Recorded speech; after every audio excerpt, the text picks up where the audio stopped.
vote. All right, Mark Todd. Brilliant as always. Have a good session. Thank you. Have fun. Thanks, Mark.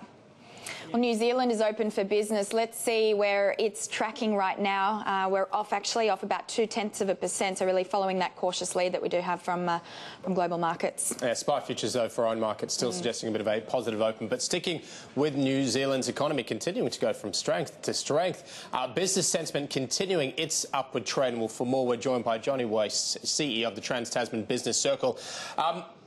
We only have to look at the budgets, don't you? I note with some interest the budget that we got from New Zealand, I think it was last week, and the very healthy surplus that they are achieving at the moment. Absolutely. Minister Joyce, Stephen Joyce, in his first budget, Prime Minister English in his first budget have continued the trajectory that they set when Prime Minister Key was leading the government. Solid growth, very good business confidence, and surpluses already now turning into projected growth in that surplus for the next few years.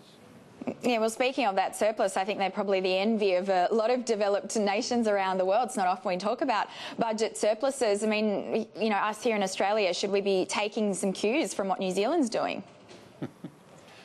Many people feel so.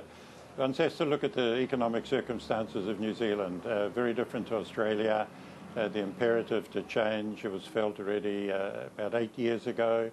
The government took the community into its confidence and explained the options, and really was able to introduce significant economic change with full community awareness. They've had a tough road, and the surpluses that are coming now are the dividends for those tough decisions. Do you think as well, Johnny, that New Zealand benefits from not having to deal with states, not having to sort of have as many stakeholders get on board as, say, Australia does? Absolutely. A lot of Kiwis say, why should we harmonise with Australia when we can't even harmonise ourselves?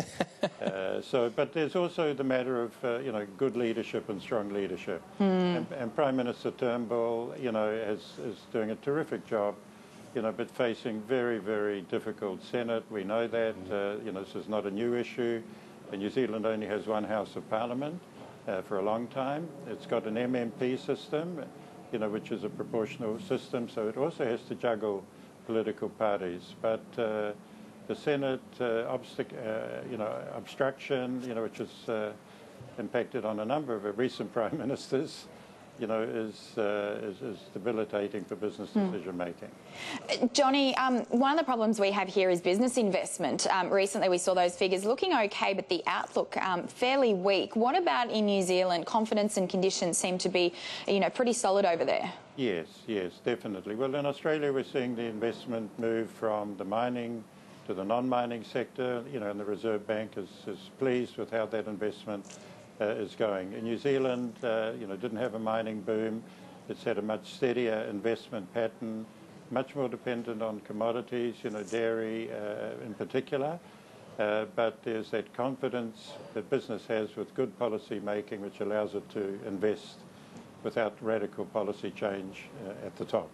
What are some of the, I suppose, issues that you hear from some of your members, particularly over in New Zealand? So obviously there is some optimism there. Is it all blue skies at the moment, or does everybody sort of still have some things that they'd like to, get sorted out? What are generally seen as the major challenges? Well, generally blue skies and green fields. The rain keeps coming down. The cows are still producing.